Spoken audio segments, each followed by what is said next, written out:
Toutes les fois qu'on pense que la France insoumise a commis ce qu'elle pouvait commettre de plus immonde, la France insoumise repousse les limites. Cette fois, c'est par l'intermédiaire de Rima Hassan, cette militante pro-Hamas payée par nos impôts pour siéger au Parlement européen.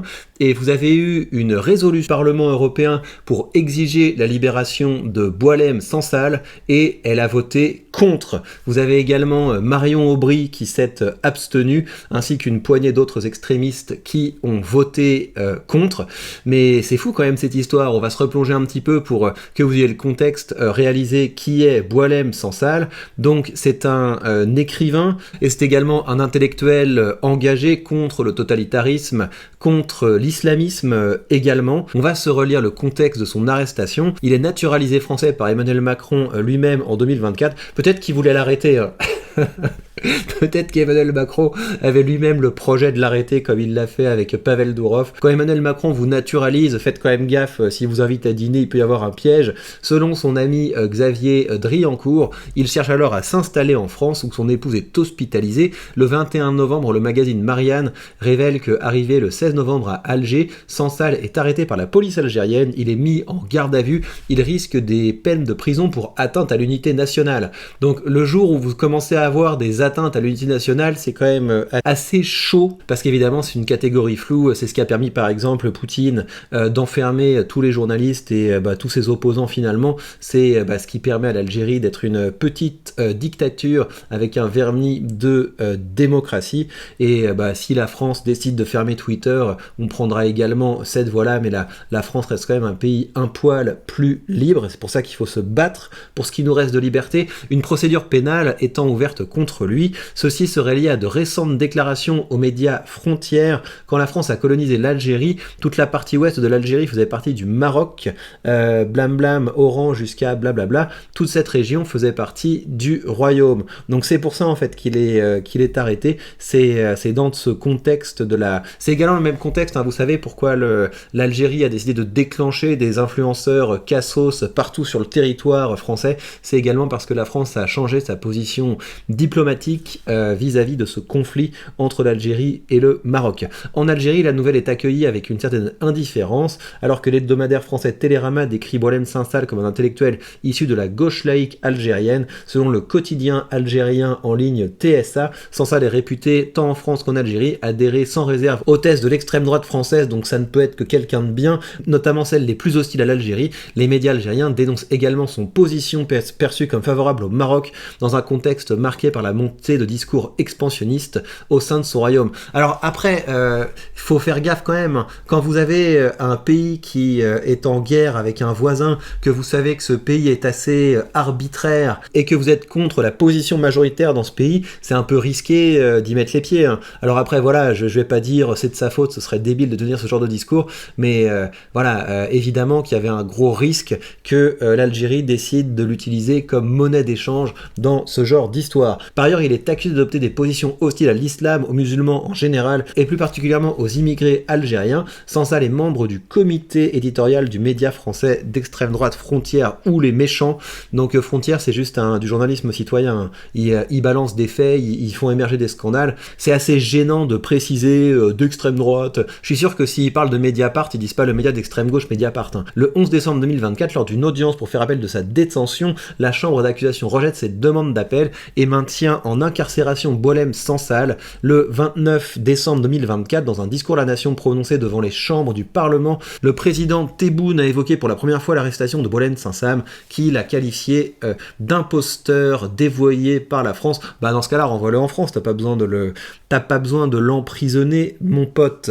Alors, qu'est-ce qu'il nous dit ? Il est connu pour ses positions critiques envers toute forme de religion, et en particulier l'islam. La religion me paraît très dangereuse pour son côté brutal et totalitaire. Brutal, non, c'est de la paix et de l'amour. L'islam est devenu une loi terrifiante qui n'édicte que des interdits, bannit le doute, dont les élateurs sont de plus en plus violents. Il faudrait qu'il retrouve sa spiritualité, sa force première.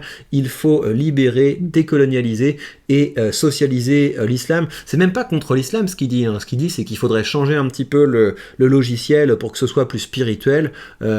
Bah après, si vous êtes un islamiste, évidemment que vous allez être contre ça. Il met également en garde contre la progression de l'islamisme, en particulier en France. À la fondation Varenne, il déclare: les Algériens sont inquiets parce qu'ils constatent jour après jour, mois après mois, année après année, que la France ne sait toujours pas se déterminer par rapport à l'islamisme. Est-ce du lard, est-ce du mouton, est-ce de la religion, est-ce de l'hérésie? Nommer ces choses, elle ne sait pas, c'est un souci. Pendant ce temps, le boa constrictor islamiste a largement eu le temps de bien s'entortiller et il va bientôt l'étouffer pour de bon. Bon, ça me paraît pas délirant comme type de propos, surtout que j'imagine que c'est quelqu'un qui a dû connaître de près ou de loin la guerre civile en Algérie, et donc, enfin voilà, ils doivent savoir ce que ça fait quand l'islamisme prend un peu trop de place dans un pays. Il est critique contre les pouvoirs. Bouteflika est un autocrate de la pire espèce. C'est pourtant lui que les grandes démocraties occidentales soutiennent, et à leur tête la France de Sarkozy. Bah ouais, il dénonce les totalitarismes et puis il dénonce les hypocrisies de certains leaders. Il ajoute: je pense souvent à l'exil, mais où chez Bush c'est Sarkozy, remplacer un malheur par un autre, ce n'est pas ce qu'on peut appeler une bonne décision. Bah voilà, peut-être qu'on devrait l'enfermer en France, t'as critiqué Sarkozy, mais nous sommes un peu plus civilisés que ça. Alors, venons-en maintenant à la nouvelle. Donc vous avez cet intellectuel qui tient des positions critiques. Dans une démocratie comme la France, on a le droit d'être critique tant qu'on n'appelle pas à la violence. Tant qu'on n'appelle pas à la violence en étant de droite, hein, parce que si vous appelez à la violence en étant de gauche, ça va. Ça, il n'y a absolument aucun problème. Et je vais sourcer mes propos, hein, si vous voulez, parce que les gens vont dire: oui, tu dis n'importe quoi. Regardez par exemple Raphaël Arnaud. Et vous allez voir que vous avez tout à fait le droit d'appeler à la violence tant que vous êtes de gauche. Regardez Raphaël Arnaud qui déclare: bon, les États-Unis c'est un peu loin, mais si en France certains se prenaient l'envie de reproduire le zig à la Elon Musk, sachez que dans notre pays on a une certaine histoire. Cascade à ne surtout pas reproduire ici, des antifascistes expérimentés en recadrage de nazis. Donc en gros, il est en train de dire: si vous envoyez des cœurs à votre public, nous on va vous casser la figure. On va vous casser la figure, donc on a le droit comme ça tranquillement d'appeler à la violence tant qu'on est de gauche. Donc tout ça pour dire qu'en France, vous avez une liberté d'expression totale quand vous êtes de gauche. On a quand même une assez bonne liberté d'expression quand on est de droite, mais en tout cas, on n'enferme pas comme ça des opposants politiques. Et donc la démocratie européenne voudrait obtenir la libération de Boualem Sansal, et c'est dans ce contexte que vous avez Rima Hassan qui vote contre. Si vous voulez, moi ça me gêne pas que vous ayez des gens qui aient des valeurs complètement différentes des miennes, mais de là à les payer comme députés, là je vous avoue que ça me fait quand même un petit peu mal au popochka. Le Parlement européen a adopté ce jeudi 23 janvier à la mi-journée une résolution pour condamner l'arrestation et la détention de l'écrivain Boualem Sansal pour réclamer sa libération immédiate et inconditionnelle. L'écrivain de 75 ans, régulièrement hospitalisé, est détenu depuis près de 70 jours en Algérie. Tous les groupes politiques du Parlement, PPE, SD, Renew, Verts, Patriotes, ENS, The Left, ont uni leur voix pour exiger la libération, tous, sauf quelques abstentions et quelques votes contre. Malgré cette écrasante majorité, certains élus du groupe The Left, comme par hasard, ont voté contre ou se sont abstenus. Il y a ainsi Rima Hassan, il y a également Anthony Smith, Emma Fourneau et l'écologiste Mounir Satouri, ainsi que deux autres élus, Manon Aubry et Younous Omar J, qui se sont également abstenus.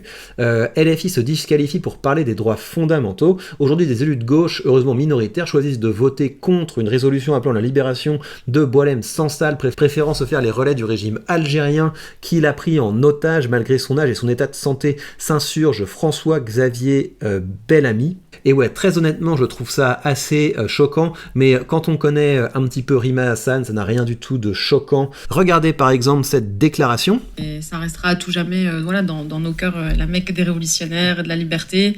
Moi, j'étais étonnée qu'on me demande pourquoi l'Algérie. C'est une question presque on se pose pas quand on est, je crois, d'origine palestinienne. Il y a une évidence à venir dans ce pays. Et voilà, j'y ai trouvé ce que je peux pas encore embrasser chez moi. Je vais pleurer. Mais c'est un peu ça. Je trouve en Algérie un deuxième chez moi, vu que je n'ai pas encore la possibilité d'aller vraiment chez moi. Waouh, Là, vous avez réussi à nous faire pleurer. Voilà, après c'est sympathique, moi, que les gens, moi je pense que son émotion est tout à fait honnête, mais dans ce cas-là, pourquoi est-ce qu'elle se fait élire avec l'argent des Français ? Si on n'aime absolument pas la France, on considère que la France c'est absolument pas notre pays, que on préfère être en Algérie ou en Palestine, on n'a qu'à aller être député en Algérie et en Palestine, on n'a pas besoin d'être subventionné par l'argent des Français, sauf si on est tout à fait hypocrite, à savoir on déteste tout de la France, sauf l'argent des Français. C'est ce qui me gêne beaucoup. Il y a beaucoup de gens qui sont comme ça au sein de la LFI, et c'est pour ça que je vous invite, comme d'habitude, à faire un maximum de bruit pour partager cette nouvelle, pour faire grandir cette chaîne. Donc abonnez-vous, rejoignez le canal Telegram pour poursuivre la discussion, et on se retrouve très vite pour de nouvelles news.